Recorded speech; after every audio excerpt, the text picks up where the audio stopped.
এবার বর্ষাকে সঙ্গে করে প্রবল গতিতে এগিয়ে আসছে ভারী বৃষ্টি। গত কয়েকদিন ধরে পরিষ্কার আকাশ থাকলেও এবার কিন্তু আবহাওয়ার পরিবর্তন ঘটতে চলেছে বাংলার বুকে। কিন্তু ঠিক কোন এলাকায় আবহাওয়ার পরিবর্তন ঘটবে এবং কোন দিকেই বা ভারী বৃষ্টি হবে তা নিয়ে এই ভিডিওতে আপনাদেরকে বিস্তারিতভাবে জানিয়ে দেব। আপনি ভিডিওটি অবশ্যই শেষ পর্যন্ত দেখবেন। ভিডিওটি ভালো লাগলে একটি লাইক করবেন, আর এইরকমই লেটেস্ট ও হেল্পফুল ভিডিওগুলি সবার প্রথম দেখার জন্য আমাদের চ্যানেলটিকে সাবস্ক্রাইব করে পাশের বেল আইকনটি বাজিয়ে দেবেন। চলুন এক নজরে দেখে নেওয়া যাক। মৌসুমি অক্ষরেখা ও সক্রিয় নিম্নচাপ রেখা এই দুয়ের ফলায় ভাসতে চলেছে বাংলা।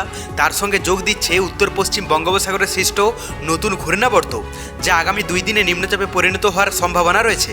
হাওয়া অফিসের পূর্বাভাস, সেই নিম্নচাপটি ক্রমশ শক্তি বাড়িয়ে এগিয়ে আসবে উড়িষ্যা ও পশ্চিমবঙ্গ উপকূলের দিকে, যার ফলে সপ্তাহের শেষে বৃষ্টি আরও বাড়তে পারে। তবে মৌসুমি অক্ষরেখা সক্রিয় নিম্নচাপ রেখার প্রভাবে ভারী বৃষ্টির সম্ভাবনা রয়েছে দক্ষিণবঙ্গের 6 জেলায়।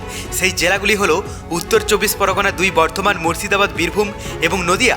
তবে এই সিস্টেম থেকে মৎস্যজীবীদের জন্য কোনো রকম সতর্কতা জারি করা হয়নি।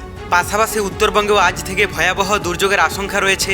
বিশেষ প্রভাব থাকতে পারে দার্জিলিং, কালিম্পং, কোচবিহার, জলপাইগুড়ি এবং আলিপুরদুয়ার জেলাতে। তো এরপর আমরা লাইভে আপডেটটা দেখে নেব। প্রথমে আমরা যদি আজ সকালের দিকে পশ্চিমবঙ্গের দক্ষিণবঙ্গের এলাকাগুলোর কথা বলি, তো এখানে কলকাতার কাছাকাছি এলাকাগুলোতে বৃষ্টির সম্ভাবনা সবথেকে বেশি দেখতে পাওয়া যাচ্ছে। কিন্তু দক্ষিণবঙ্গের প্রায় প্রতিটি জেলাতেই কিন্তু বৃষ্টি হবে সকালের দিকটাতে। সেই রকমভাবে পরিষ্কার আবহাওয়া থাকবে না। এখানে কৃষ্ণনগর, বহরমপুর, মুর্শিদাবাদ থেকে শুরু করে দুর্গাপুর, বাঁকুড়া, বর্ধমান, চন্দ্রকোনা, জামশেদপুর, পুরুলিয়া, ধানবাদ, চাকুলিয়া, খড়গপুর প্রায় সমস্ত এলাকা জুড়েই কিন্তু বৃষ্টি হবে। যদিও এখানে আসানসোলে কিছুটা কম ইফেক্ট দেখতে পাওয়া যাচ্ছে। এরপর আমরা উত্তরবঙ্গের যদি আবহাওয়াটা দেখে নিই, তো এখানে দার্জিলিং থেকে শুরু করে কালিম্পং, কার্শিয়ং, জলপাইগুড়ি, আলিপুরদুয়ার, কোচবিহারেও বৃষ্টির সম্ভাবনা রয়েছে। কোনো রকম পরিষ্কার আবহাওয়া থাকবে না। দার্জিলিংয়ের কাছাকাছি এলাকাগুলোতে পরিমাণে একটু বেশি ইফেক্ট থাকবে। বাদবাকি কোচবিহারেও কিন্তু ভারী বৃষ্টির সম্ভাবনা দেখতে পাওয়া যাচ্ছে। বাংলাদেশের কথা বলতে গেলে সমুদ্র উপকূলবর্তী এলাকা এবং ভিতরের এলাকার মধ্যে কোথাও সেই রকমভাবে পরিষ্কার আবহাওয়া নেই। এখানে চট্টগ্রাম থেকে শুরু করে ফটিকছড়ি, মানিকছড়ি, ফেনী, মহেশখালী, কক্সবাজার, টেকনাফ, এদিকে পটুয়াখালী, বরিশাল, বরগুনা, মোংলা, এই সমস্ত সমুদ্র উপকূলবর্তী এলাকাগুলোতে ভালো ইফেক্ট পড়তে দেখতে পাওয়া যাচ্ছে। যদিও ভারী থেকে অতি ভারী বৃষ্টির সম্ভাবনা রয়েছে এখানে ঢাকার কাছাকাছি এলাকা, সেই সঙ্গে সিলেট থেকে শুরু করে সুনামগঞ্জ, জামালগঞ্জ, মৌলভীবাজার, কিশোরগঞ্জ, এই সমস্ত এলাকাগুলোতে। বাদবাকি সমস্ত এলাকা জুড়ে হালকা থেকে মাঝারি মানের বৃষ্টি হবে। তো এরপর আমরা দুপুরের দিকে আবহাওয়াটাও দেখে নেব। তো দক্ষিণবঙ্গের কথা বলতে গেলে কলকাতা থেকে শুরু করে দক্ষিণবঙ্গের প্রায় প্রতিটি জেলাতে দুপুর থেকে বিকেলের মধ্যেও কিন্তু বৃষ্টি দেখতে পাওয়া যাচ্ছে। কোনোরূপ পরিষ্কার আবহাওয়া থাকবে না। তবে সবথেকে ভারী বৃষ্টির সম্ভাবনা রয়েছে পুরুলিয়ার আশেপাশের এলাকাগুলোতে। বাদবাকি দক্ষিণবঙ্গের সমস্ত এলাকা জুড়েই হালকা থেকে মাঝারি মানের বৃষ্টি হবে। উত্তরবঙ্গের কথায় আমরা যদি চলে আসি, দার্জিলিং থেকে শুরু করে কালিম্পং, কার্শিয়ং, জলপাইগুড়ি, আলিপুরদুয়ার, কোচবিহারে বৃষ্টির সম্ভাবনা রয়েছে।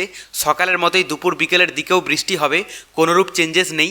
আর বাংলাদেশের কথায় আমরা যদি চলে আসি, তো এখানে সমুদ্র উপকূলবর্তী এলাকাগুলোতে ভালো ইফেক্ট পড়বে। ভিতরের এলাকার মধ্যে সবথেকে ভারী বৃষ্টির সম্ভাবনা রয়েছে এখানে মানিকগঞ্জ, ফরিদপুর, মাগুরা, সেই সঙ্গে যশোর, মাদারীপুর, বরিশাল, পটুয়াখালী, খুলনা, এই সমস্ত কয়েকটি এলাকাতে। বাদবাকি সমস্ত এলাকা জুড়েই হালকা থেকে মাঝারি মানে কিন্তু বৃষ্টি হবে। দুপুর বিকেলের দিকে কোথাও কিন্তু পরিষ্কার আবহাওয়া দেখতে পাওয়া যাচ্ছে না। এই মুহূর্তে নতুন কোনো সিস্টেম বা দুর্যোগ নেই, তবে আবার একটি নিম্নচাপ সৃষ্টি হচ্ছে, যার ইফেক্টের ফলেই পশ্চিমবঙ্গ, বাংলাদেশে আবার কিন্তু দুর্যোগপূর্ণ আবহাওয়া দেখা যেতে পারে। পরবর্তীতে বড়সড় দুর্যোগের আভাস পেলে অবশ্যই আপনাদেরকে লাইভে জানিয়ে দেব।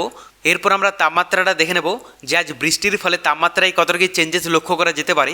প্রথমে আমরা যদি আজ দুপুরের দিকে দক্ষিণবঙ্গের তাপমাত্রাটা দেখে নিই, তো এখানে কলকাতা এবং দক্ষিণবঙ্গের বেশিরভাগ এলাকার তাপমাত্রা থাকতে পারে 28 থেকে 29 ডিগ্রির মধ্যে। পাশাপাশি উত্তরবঙ্গের যদি তাপমাত্রাটা দেখা যায়, তো এখানে দার্জিলিং, কালিম্পং, কার্শিয়ংয়ে 25 থেকে 26 ডিগ্রি থাকবে। আর এদিকে জলপাইগুড়ি, আলিপুরদুয়ার, কোচবিহারের তাপমাত্রা থাকতে পারে 31 ডিগ্রির মধ্যে। বাংলাদেশের কথা বলতে গেলে সমুদ্র উপকূলবর্তী এলাকা এবং ভিতরের এলাকার মধ্যে বেশিরভাগ এলাকার তাপমাত্রা থাকতে পারে 27 ডিগ্রি থেকে শুরু করে 28-29 ডিগ্রি পর্যন্ত। তবে রংপুরে একটু বেশি থাকবে 30 ডিগ্রি সেলসিয়াস। এরপর আমরা রাতের দিকে তাপমাত্রাটাও দেখে নেব। তো দক্ষিণবঙ্গের কথা বলতে গেলে কলকাতা এবং দক্ষিণবঙ্গের বেশিরভাগ এলাকার তাপমাত্রা থাকতে পারে 25 ডিগ্রি থেকে শুরু করে 26 ডিগ্রি পর্যন্ত। পাশাপাশি উত্তরবঙ্গের যদি তাপমাত্রাটা দেখা যায়, তো এখানে দার্জিলিং থেকে শুরু করে কালিম্পং, কার্শিয়ংয়ে 20 থেকে 22 ডিগ্রি থাকবে। আর এদিকে জলপাইগুড়ি, আলিপুরদুয়ার, কোচবিহারের তাপমাত্রা থাকতে পারে 26 থেকে 27 ডিগ্রির মধ্যে। বাংলাদেশের কথা বলতে গেলে সমুদ্র উপকূলবর্তী এলাকা এবং ভিতরের এলাকার মধ্যে অধিকাংশ এলাকার তাপমাত্রা থাকতে পারে 25 ডিগ্রি থেকে শুরু করে 26-27 ডিগ্রি পর্যন্ত। তবে পরবর্তীতে বঙ্গোপসাগরে নতুন কোনো দুর্যোগের আভাস পেলে অবশ্যই আপনাদেরকে লাইভে জানিয়ে দেব। তার জন্য চ্যানেলটিকে সাবস্ক্রাইব করে রাখতে ভুলবেন না।